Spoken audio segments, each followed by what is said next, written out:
सबसे पहले नागपुर के जितने लोग यहाँ पे उपस्थित हैं, आप अपने लिए एक जोरदार तालियां बजाएं, बिकॉज जिस तरीके का रिस्पॉन्स आपने दिया है मंथन फॉर युवा an initiative of government of Maharashtra, वाकई काबिल तारीफ है. Thank you so much sir. A very, very good morning to you and a very good morning to everyone present here on the panel.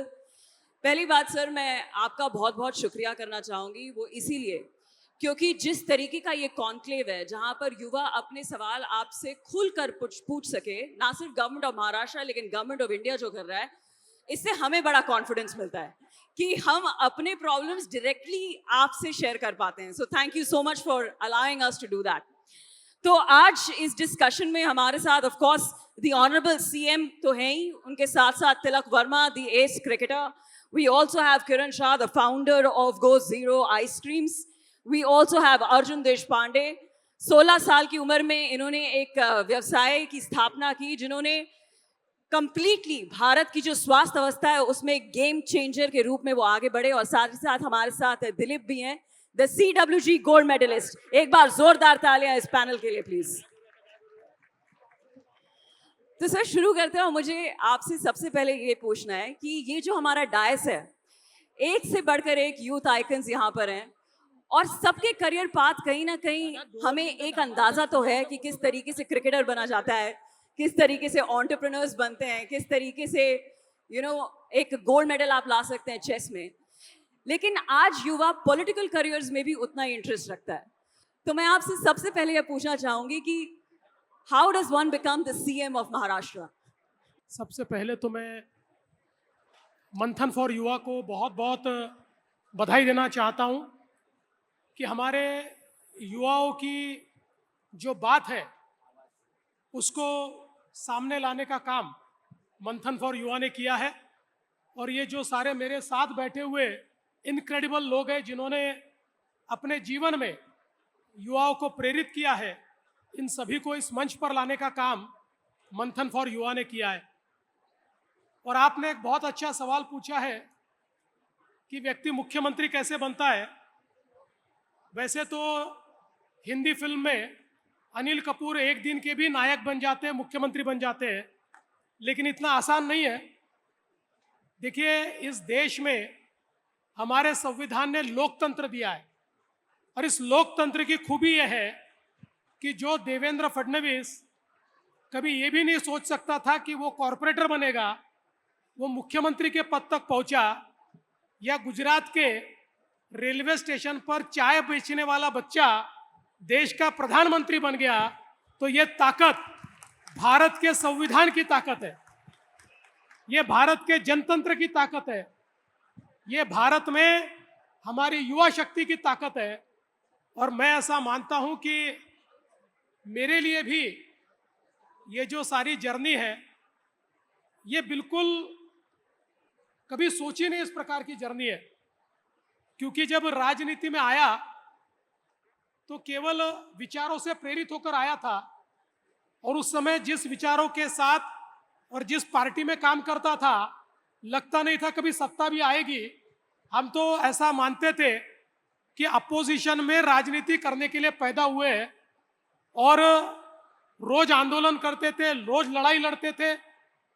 लेकिन पता नहीं जनता ने विश्वास दिखाया और सीढ़ी दर सीढ़ी चढ़ते चढ़ते एक दिन महाराष्ट्र के मुख्यमंत्री का दायित्व मिल गया.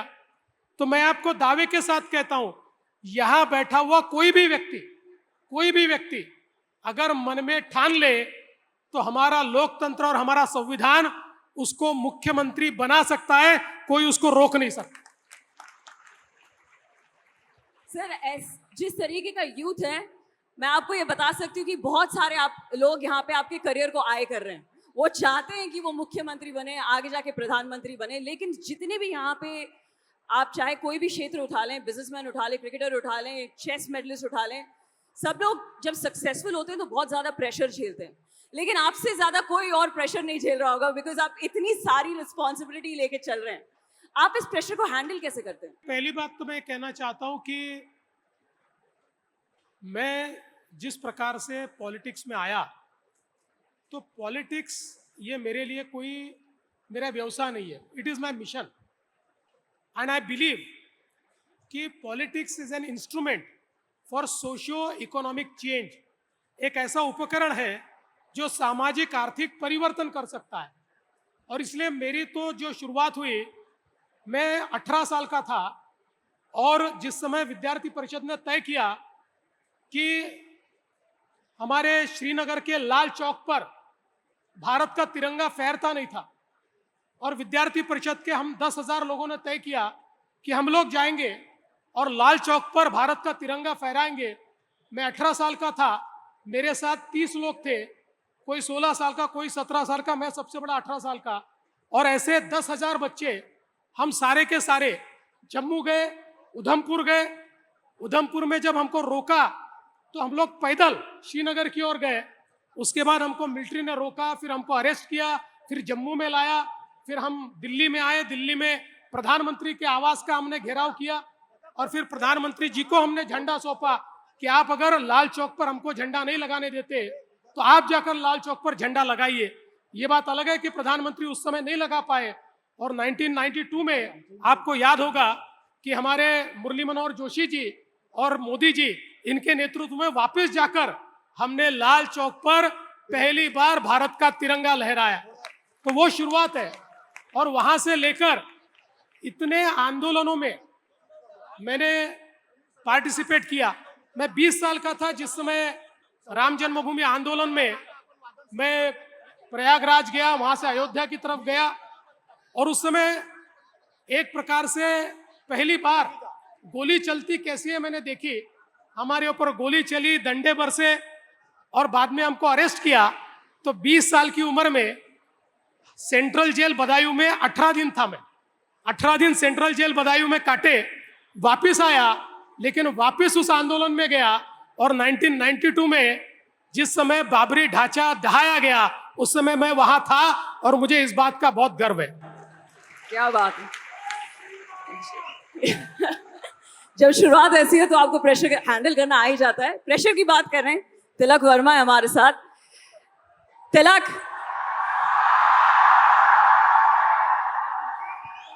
everyone wants to be you, सबको आप बनना है। Everybody wants to become a youth icon like you, लेकिन शायद बहुत कम लोगों को ये नजर आता है कि ऑफ कोर्स इनके पास वो फेम है, जिस तरीके से आप परफॉर्म कर रहे हैं, वो एशिया कप का फाइनल 2025 का कोई नहीं भूलेगा पाकिस्तान के खिलाफ, लेकिन तिलक वर्मा होने का सबसे चैलेंजिंग और सबसे डिफिकल्ट पार्ट क्या है?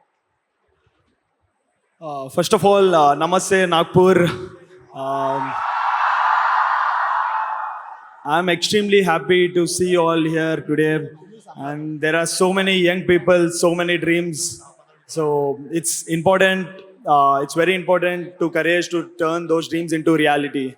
And मैम अब बोल रहे हैं तो प्रेशर तो बहुत रहता है, जैसे आपने बता रहे थे कि पाकिस्तान के साथ, तो as a same common human being की तरह ही मेरा धड़कन भी एकदम बहुत तेज चल रहा था। तो स्पेशली उस समय मुझे लगता था कि जब 11 लोग खेल रहे थे हम लोग, तो देश के लिए रिप्रेजेंट कर रहे हैं, तो उस समय जो भी जीत आएगा तो हम लोगों के ऊपर ही है। तो उस समय अगर मैं भी प्रेशर फील होता है तो एज ए टीम नहीं, पूरा देश को नीचे किया वैसा होगा। तो मैंने सोच रहा था कि बचपन से जो प्रैक्टिस किया है मैंने, वो ही मन पे मैं ब्रीथिंग करते हुए सोच रहा हूँ कि ये अपॉर्चुनिटी मेरे को बार बार मिलेगा नहीं, जो अपने तिरंगा को लेटा सकते हैं। तो वही दिमाग में चल रहा था, और बचपन से बहुत मेहनत की है, तो वो सब चीज़ बस उस समय सोच रहा था, और बाकी सब भगवान ने दिया है। जी बिल्कुल, एक बार जोरदार तालियां प्लीज। लेकिन मेरा सवाल ये था कि तिलक वर्मा होने का सबसे डिफिकल्ट पार्ट क्या है? क्या रिस्पॉन्सिबिलिटी आपको डिफिकल्ट लगती है, या फेम डिफिकल्ट लगता है? क्या डिफिकल्ट लगता है? Toughest part is ma'am handling expectations और स्टेइंग कंसिस्टेंट। अभी का वर्ल्ड में कंसिस्टेंसी इज मोस्ट इम्पोर्टेंट। तो उसी साथ ही साथ आप देखें तो जो हम लोग ऑफ द फील्ड करते हैं तो बहुत मेहनत होता है, तो training every day, staying patient, तो जो हम लोग करते रहते हैं उसमें सेटबैक्स भी रहेंगे, क्रिटिसिज्म भी रहेगा, बहुत कुछ रहेगा। तो बस ये दिखता है कि हम लोगों का रन सक्सेस और अपॉर्चुनिटी दिखता है, मगर उसके पीछे बहुत कुछ रहेगा। तो ये चीज़ मैं बोलना चाहूँ। सर यही सवाल मैं आपसे करना चाहूंगी, सीएम ऑफ महाराष्ट्र होने का सबसे टफ पार्ट क्या है? देखिए, वैसे तो हर दिन टफ है, हर समय टफ है, क्योंकि हम लोगों को तो हर रोज़ एक नया चैलेंज होता है। लेकिन मैं ऐसा मानता हूं कि लोगों के एस्पिरेशंस को आपको मैनेज करना है। हर व्यक्ति का कोई ना कोई एस्पिरेशन है जो वो आपकी तरफ देख रहा है और वो चाह रहा है कि आप उसके एस्पिरेशन को पूरा करें। सर ये जिस सपोर्ट की बात कर रहे हैं, क्या गवर्नमेंट ऑफ महाराष्ट्र वो प्रोवाइड कर सकता है? 100% करेंगी। हम लोगों ने स्टार्टअप इकोसिस्टम के लिए बहुत अच्छी पॉलिसी तैयार की है, फंड ऑफ फंड तैयार किया है, इंक्यूबेशन सेंटर्स तैयार किए हैं, और अभी इन इंक्यूबेशन सेंटर्स को हम डिसेंट्रलाइज कर रहे हैं। कोई भी टियर 3 सिटी का भी बच्चा अगर कोई विचार करता है और उसको कमर्शियल प्रोडक्ट में ट्रांसफॉर्म करना चाहता है तो उसको पूरी मदद मिलेगी, 100% मदद मिलेगी। और इन्होंने बहुत अच्छी बात कही है, क्योंकि जब तक हमारे युवाओं को सीमलेस एक्सपीरियंस हम लोग नहीं देते, तब तक मैं ऐसा मानता हूं कि ये स्टार्टअप इकोसिस्टम को जिस प्रकार से हम बड़ा बनाना चाहते हैं नहीं बना पाएंगे। तो मैं विश्वास के साथ कहता हूं, और इनके जैसे जितने फाउंडर्स हैं इनके साथ भी बात करके हम लोग और उसमें जो सुधार करने वो करने की कोशिश करेंगे। लवली, एक और फाउंडर हैं ऑफ कोर्स हमारे साथ, वहाँ पे अर्जुन 16 साल की उम्र में आपने अपना बिजनेस शुरू किया, और ना सिर्फ एक बिजनेस के रूप में, you wanted to make a change in the society. सस्ती दवाइयाँ घर घर तक पहुंचे, ये आपका एम था। 16 साल की उम्र में कैसी सोचा आपने ये? पहले तो thank you entire team of youth for Manthan for having me here, Devendra sir. मुझे लगता है जेंजिस जो हम लोग कहते हैं, आज हमारा सबसे बड़ा एक गॉड गिफ्ट जो हमको गॉड ने दिया है जेंजिस को, वो सपने देखना दिया है। तो मुझे लगता है जब मैंने 16वें साल में एक चीज देखी थी कि दादाजी को मेडिसिन कम दामों में नहीं मिल रहे थे, वहां पर मैंने 15,000 रुपीज से ये चीज की शुरुआत की। मुझे लगता है अगर मैंने तब वो सपना नहीं देखा होता तो रतन टाटा सर मेरे साथ में नहीं जुड़ते। आज हम लोग 10,000 से ज्यादा एम्प्लॉयमेंट्स पूरे देश में नहीं दे पाते। मुझे लगता है एक इम्पैक्ट आज हम लोग का यूथ जो है, मैं हमेशा ये कहता हूं कि रील्स देखने में हमारा टाइम न वेस्ट करते हुए रियल इम्पैक्ट पे काम करना चाहिए। मतलब जैसे अभी छोटी सी बात है, इम्पैक्ट से मुझे याद आया, मैं परसों सिंगापुर में था और मैं सिंगापुर से मुझे टीम ने कहा कि नागपुर में प्रोग्राम है। मैंने बोला मैं कनेक्टिंग फ्लाइट लेके नागपुर पहुंचता हूँ। मैंने टीम को बोला आप भी मुंबई से नागपुर पहुंच जाना फ्लाइट में। उन्होंने कहा कि अभी सर 6 से 7 घंटे में हम लोग मुंबई से नागपुर समृद्धि महामार्ग से पहुंच सकते हैं। मुझे लगता है ये काम देवेंद्र फडणवीस सर के इम्पैक्ट जो मैं कहता हूं, आज अगर वो 10 साल पहले वो उन्होंने सपना नहीं देखा होता, आज हम लोग वो चीज का मतलब फायदा नहीं ले पाते। मुझे लगता है youngsters entrepreneurship always should think innovative and out of the box thinking is really need, and वही आज मैं इम्पैक्ट क्रिएट कर रहा हूँ। वेरी क्विकली, क्योंकि बारिश आ रही है, आप यंग है सर, जितना चार्ज अप हमारा युवा है उतना डिस्ट्रैक्टेड भी है। क्या गवर्नमेंट ऑफ महाराष्ट्र कोई पॉलिसी निकालेगा कि स्क्रीन टाइम बच्चों का थोड़ा कम हो? देखिए, स्क्रीन टाइम तो कम करना ही चाहिए और इसके ऊपर हमको विचार और मंथन तो करना पड़ेगा। निश्चित रूप से उसके ऊपर काफ़ी विचार चल रहा है। बच्चे केवल स्क्रीन पर नहीं, मैदान पर भी दिखे, और मैं तो तिलक जी का इनका उसमें हेल्प लूंगा कि ज़्यादा से ज़्यादा बच्चों को स्क्रीन से मैदान पर बुलाए। हालांकि स्क्रीन पर रहना भी गलत नहीं है, क्योंकि आप जानते हैं अभी जो हमारी ऑरेंज इकोनॉमी है, कंटेंट क्रिएटर्स, ये इतनी बड़ी इकोनॉमी तैयार कर रहे हैं, अर्थव्यवस्था तैयार कर रहे हैं, लेकिन there has to be balance. और इसलिए हमारे गावित जी को देखिए, गावित जी ने जिस प्रकार से मैदान में उतरकर CWG में मेडल प्राप्त किया है, ये हमारे लिए एक इंस्पिरेशन है। ऐसी इंस्पिरेशन को भी हमको लाना पड़ेगा और स्क्रीन टाइम कम करना पड़ेगा। लेकिन अब गावित जी को सवाल पूछने से पहले मैं आपको एक सवाल पूछना चाहता हूं। You are also youth icon, और आपने एक बहुत बड़ा फैसला लिया था जिस समय बांग्लादेश के अंदर आपको निमंत्रित किया गया था प्रीमियर लीग के लिए, और एक बड़ा फैसला आपने लिया और आपने तय किया कि जिस प्रकार से वहां पर हमारी कम्युनिटीज के साथ व्यवहार हो रहा है, आप नहीं जाएंगे, और आपने एक प्रकार से अपनी देशभक्ति दिखाते हुए उस इवेंट को बायकॉट किया था। तो मैं आपको पूछना चाहता हूं कि आपके मन में उस समय क्या था और आप आज क्या फील करती है? सर देखिए, मैं एक आर्मी बैकग्राउंड से आती हूँ, तो मुझे इसके अलावा कुछ समझ नहीं आता कि देश के ऊपर और क्या हो सकता है। देश के ऊपर क्रिकेट से मैं बहुत ज़्यादा प्रेम करती हूँ। तिलक भी आपको बताएंगी क्रिकेट ने हमको कितना कुछ दिया है, लेकिन जितना हम प्रेम क्रिकेट से करते हैं उससे कई ज्यादा प्रेम हम अब देश के लिए करते हैं। एक ऐसा खिलाड़ी नहीं होगा जो बोलेगा कि मुझे खेलने से ज्यादा देश को रिप्रेजेंट करने में मजा आता है। तो अगर देश के खिलाफ कुछ है तो उसके लिए तो हम सबको स्टैंड लेना चाहिए। इतना तो हमारे पेरेंट्स ने हमें सिखाया ही है, तो ये तो करना ही चाहिए। इसीलिए देश की बात करें, दिलीप आपने अभी अभी CWG में गोल्ड जीता है। आपने ये कब ठाना कि आपको भारत के लिए ये करके दिखाना है? मैं आज सभी को नमस्कार करता हूँ। मेरे को इधर बहुत अच्छा लगा। तो जब मैं उधर स्कॉटलैंड में गया था तो उससे पहले मेरे जो कोच है काले सर, उन्होंने मुझे अडॉप्ट किया है। आज मैं जो कुछ हूँ सब उन्हीं की वजह से हूँ। आज इधर तक मैं पहुँचा हूँ सब उन्हीं की वजह से, सब उन्होंने मुझे अडॉप्ट किया है।